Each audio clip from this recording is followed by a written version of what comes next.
I've heard you in a variety of settings where you have spoken to the fact that this is a Christian university, and that the Christian part of that is very, very important to you. Tell us a little bit about how important spiritual activities like chapel and Bible studies are to you and for this campus and this school's future. I got a story for that one too.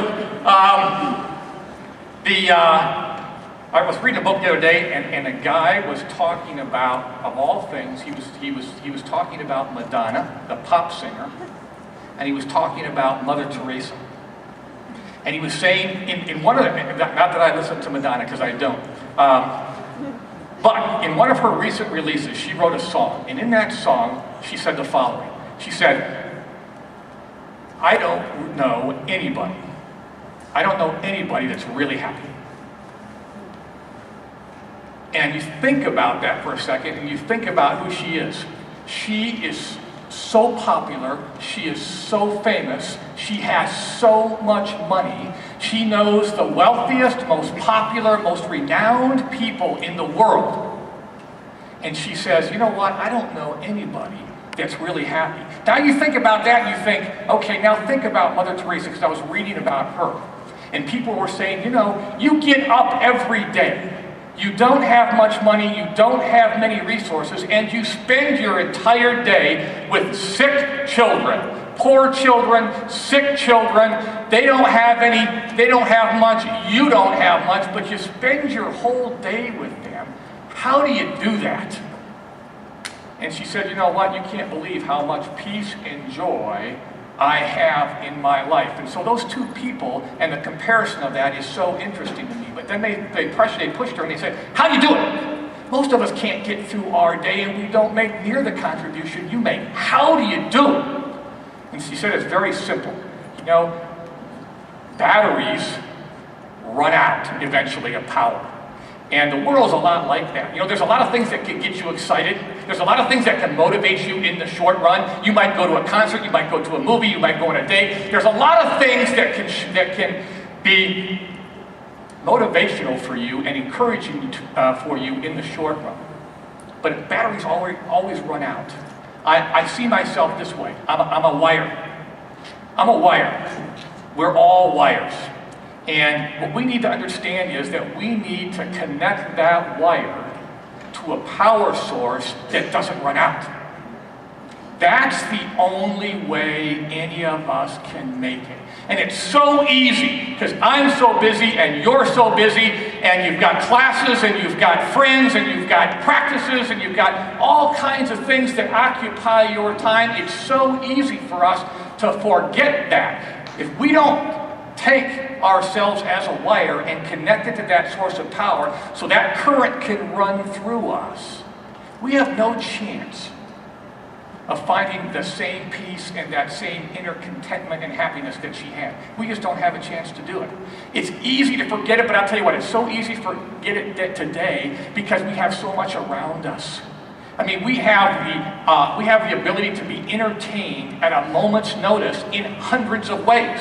The television, the radio, the stereo, there's so many things that can entertain us, it's so easy to forget. And so, why do we come here? Why do we come here Monday mornings? Why do we hope that Bible studies flourish throughout our campus, led by students and by faculty and by coaches and by outside speakers? Why do we try to bring Christian concerts in? Why do we try to proliferate all of this throughout our campus on a weekly and monthly and yearly basis? Because we understand that we've got to find ways to connect. We have to find ways to connect. If we don't connect to God's Word, and she said that, on a daily basis, every morning I connect to God's Word. I know that I can't make it through that day if I don't have that current running through me. She had her priority in the right place. She knew she couldn't do it alone. That's how she could do it. Madonna's unhappy because she doesn't know how to connect. She doesn't know where the current is. And I don't care how popular she is or how many records her next record sells, she'll never get it. Those of us that are Christians, we know that. Last question. Grand Canyon's been a small, wonderful school for many, many years here in West Phoenix. You've got a big vision. It's going from a small, little, private, quiet Christian school to a major university. Why? Gotta stand up for this one. Two facts first. Number one, 70%, listen to this because this is a very frightening fact. And I know some of you really care. 70% of all students in high school in this country that go to church on a regular basis and have a faith,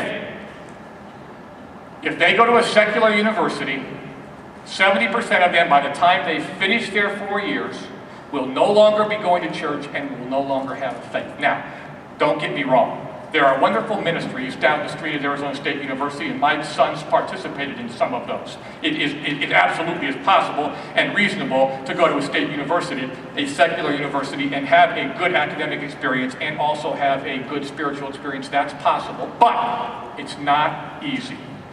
It's not easy.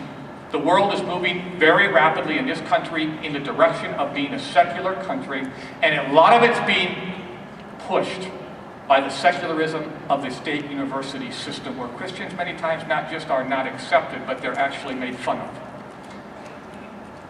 That's a dangerous fact, but here's the other one. All of us need to know that as Americans, we are one generation away from having all of religion in our country gone. It's happened. It's happened in a lot of European countries. Any country, any culture, any society is always only one generation away from that going away as the dominant cultural force in the country. I want to read you two things from Scripture that I think are really important.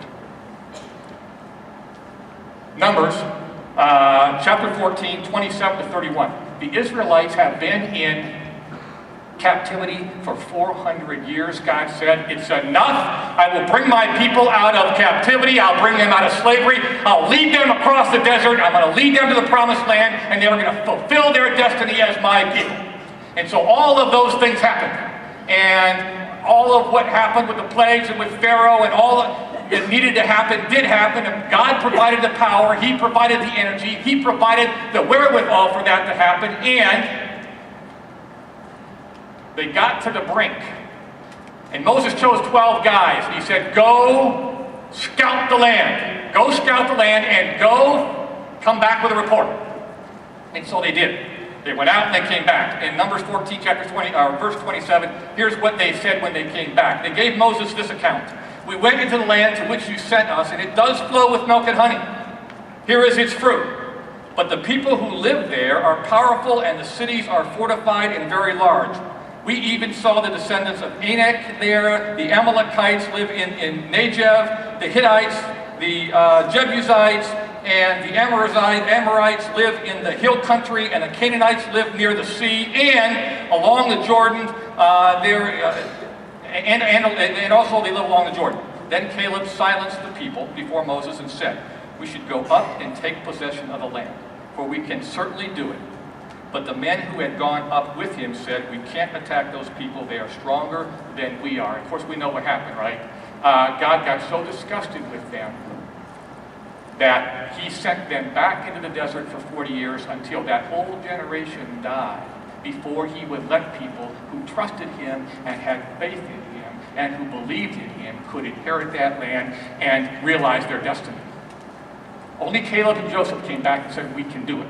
Now, they knew they couldn't do it. They knew it looked very difficult to do. They knew it looked virtually impossible, but they weren't looking internally to do it. Fast forward to the New Testament, Matthew 17, verses 14 to 20. I love this story. One of my favorite stories in the New Testament. When they came, meaning the disciples and Jesus, when they came to the crowd, a man approached Jesus and knelt before him. Lord, have mercy on my son, he said.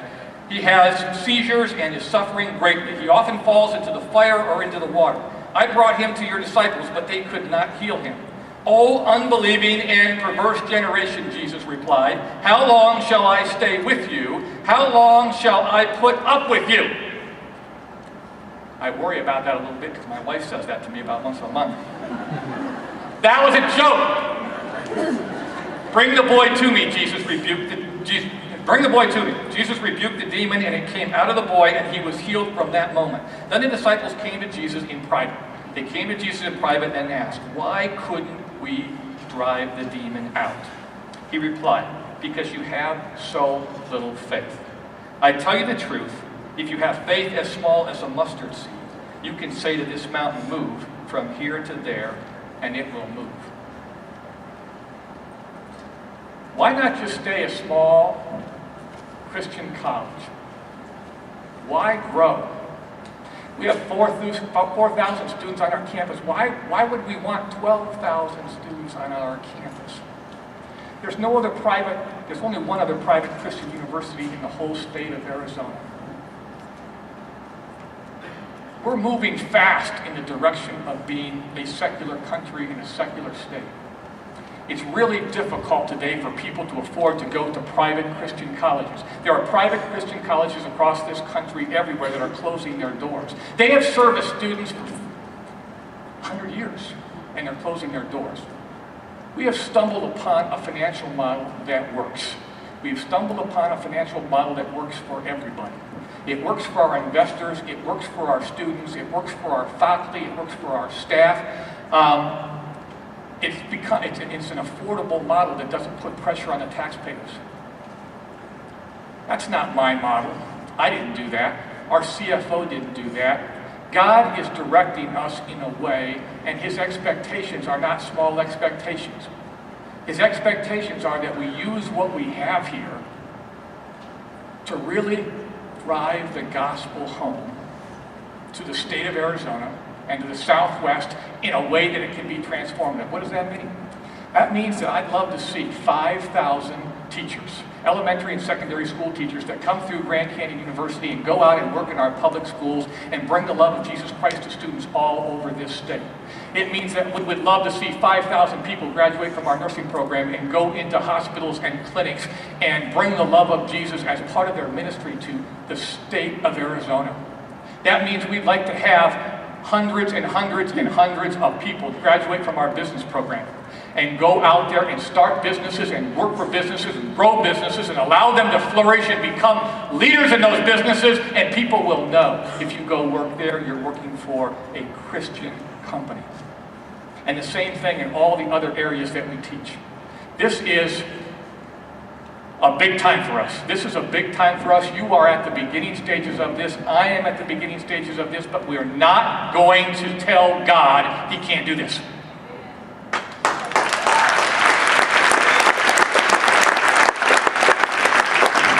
I appreciate all the enthusiasm that you bring to Grand Canyon University, the things that you do in your academic work, the things that you do in your extracurricular activities, the fact that you're here at Chapel this morning. We appreciate that. Thanks for being here. Thanks for all the help that you're giving as we do this. And let's let God work through us and do something really big here in Arizona.